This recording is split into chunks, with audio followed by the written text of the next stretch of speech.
Welcome to my September reading wrap-up. This month I read 8 books. 2 were audiobooks and 6 were... one was a regular, like a hard copy, and then the rest were ebooks. And I read 2 nonfiction and then 6 fiction.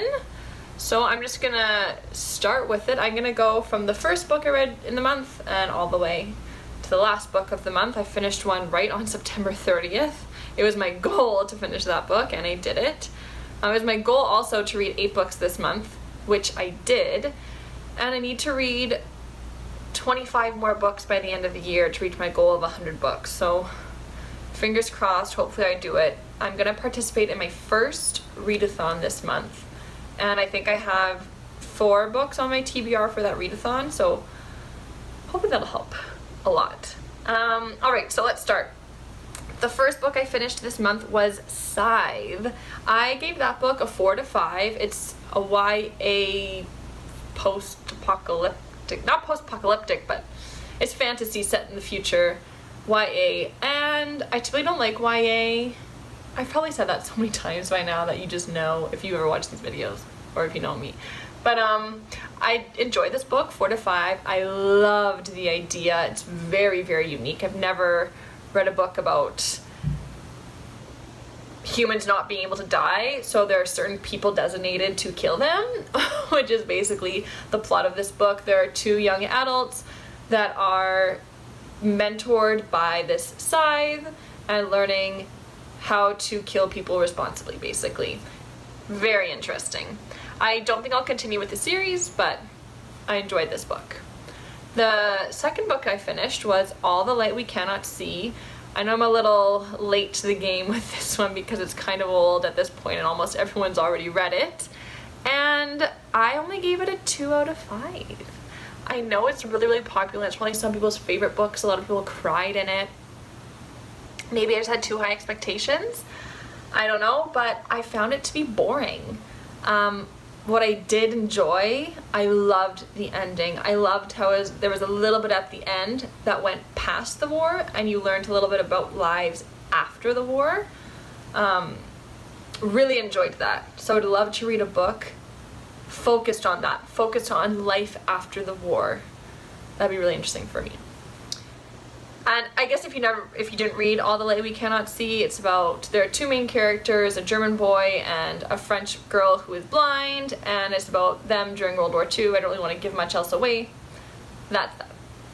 The third book I read this month was The Lying Game, which I gave 1 out of 5 because it was just so bad.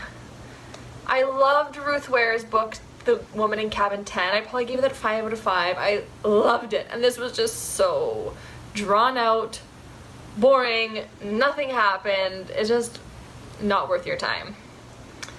The next book is Economics in One Lesson, the shortest and surest way to understand, hang on, the rest of the title is coming, to understand basic economics.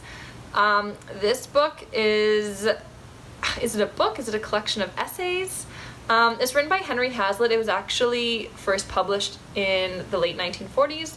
I give this book a 5 out of 5. It is absolutely incredible how what he says still applies to today, and his kind of warnings weren't taken seriously, and we have what we have today with the economy, and it's great for anyone who wants to learn more about the economy or economics in general. It is a little difficult, the language. There's some things I didn't fully understand. I had to reread a few times, or I just kind of was like, I don't get it, I'm moving on, or I had to ask my husband about. But very, very good. Very intelligent man. The next book was another nonfiction called Girl, Wash Your Face. Stop Believing the Lies About Who You Are by Rachel Hollis. Rachel Hollis is an entrepreneur, a blogger, a mother, a woman of many talents, and this, I would describe this as a self-help / memoir or autobiography. And I gave it a 4 to 5. I really enjoyed it. I read it really fast. It's a short book and it's easy to read and it's fun to read. I enjoyed reading her, anecdotes and for the most part, I actually really agree with the advice she gives, and I would recommend reading it. It's funny how much I identified with what she said. There were definitely things I didn't agree with. I actually wrote a reflection, and you can find that down in the description box, just talking about what I thought about the book. So yeah, I would recommend it. I think she did a great job writing it, and I thought her ideas were communicated very clearly. The next book was Nevermore, The Trials of Morrigan Crow. This is a middle grade.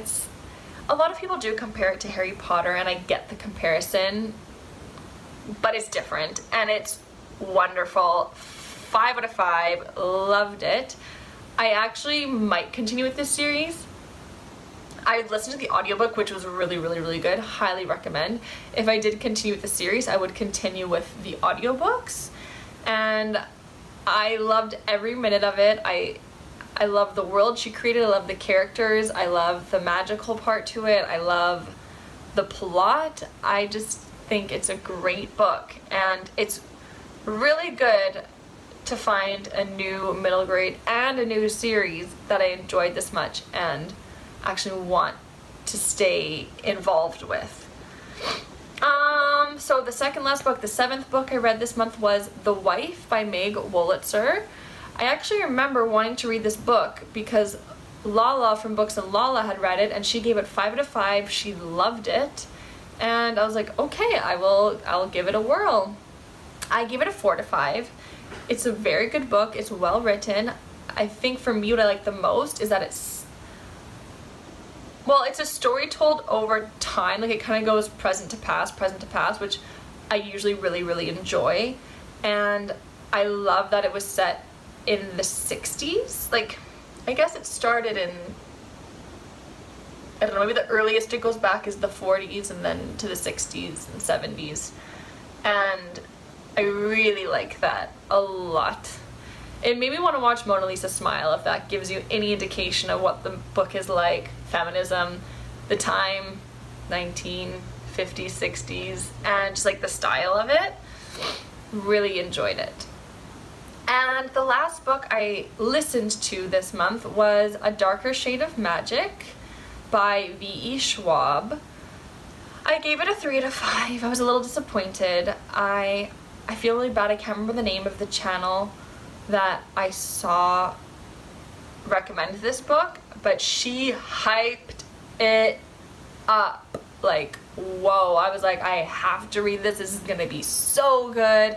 And especially after just coming off Nevermore, I was like, yeah, like I was so in the mood for something, you know, magic and fantasy and new worlds, and it didn't meet my expectations at all. Like, it's basically about, there are 4 different Londons, and this one guy, he can travel between the 4 different Londons because he's Antari and he has magic, but most people in the 4 different Londons can't travel between the other Londons, and some of them don't even know that the other Londons exist.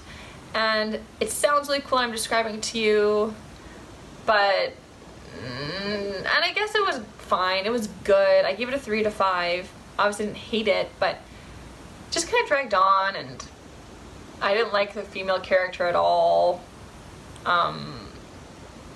Yeah. So, anyway, that was that book. 3 to 5 for A Darker Shade of Magic. And that's it. That was my month of September. I hope that in October I'll get to read 8 or 9 books. And yeah, that's it. Thanks for watching this wrap up, and I will see you in the next video. Bye!